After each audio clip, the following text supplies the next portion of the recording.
Good evening and welcome to the channel's studios here in London with your international news around the world in 5. Tens of thousands of people are fleeing Syria's third largest city of Homs in fear that Islamist-led rebels will continue to advance towards the capital Damascus. Syrian rebels say they have taken full control of a second major city after the military withdrew its troops from Hama in another setback for President Bashar al-Assad.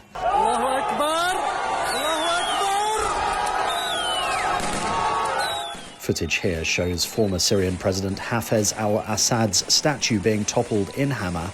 Rebels led by the Islamist faction Hayat Tahrir al-Sham have pledged to press on southward to Homs, a crossroads city that links the capital Damascus to the north and Assad's heartland along the coast. Video released on social media is said to show an explosion of the Rustan bridge along the main route to Homs.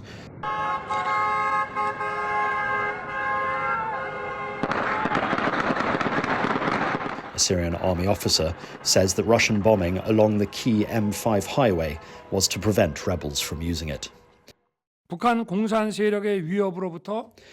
Korea's President Yoon Suk-yeol ordered the arrest of his own ruling party's leader when he declared martial law on Tuesday night.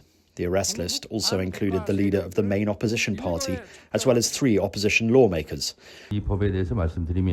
The revelation came as the country's political parties held emergency meetings throughout Friday, with MPs planning to bring a vote to impeach Mr. Yoon.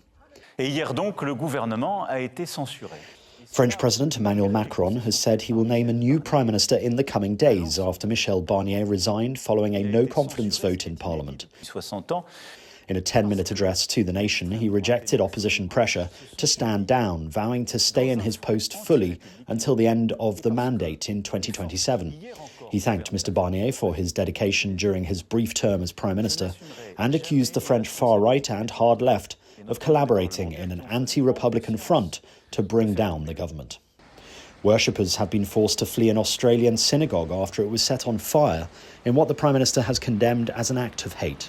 Firefighters were called to Melbourne's Adass Israel synagogue, finding the building fully ablaze when they arrived.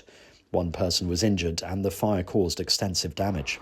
This was a shocking incident. It should be unequivocally condemned. There's no place in Australia for an outrage such as this.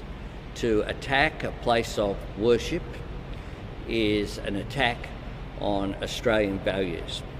To attack a synagogue is an act of anti-Semitism, is attacking the right that all Australians should have to practice their faith in peace and security. Was that the remembrance of September 11th? It was. Was it in New York? It was at Ground Zero. The U.S. Secret Service's acting director has got into a shouting match with Texas Representative Pat Fallon during a hearing.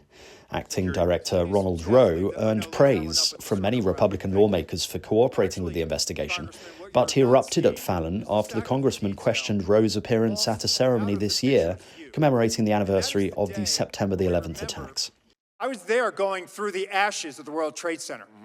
I was there at Fresh Kills. I'm not asking you that. I'm asking you, Congressman, were you the special agent in charge? To show respect for a Secret Service member that died on 9/11. Oh, that you're trying to be. Do not invoke 9/11 for political purposes. Oh, I'm not.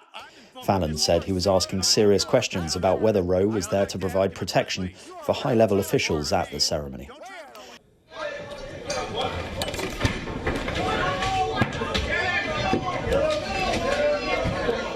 And a parliamentary session in the Bahamas has been dramatically suspended after an opposition MP threw a ceremonial mace out of the window. Shannon Cartwright, the deputy leader of the opposition, was restrained by police and officials following the incident. Throwing a mace out of a window has a historic significance in the country. In 1965, the leader of the opposition did the same thing in a push for electoral change in an event dubbed Black Tuesday. And that's your international news around the world in 5. Now back to the channel's studios in Lagos.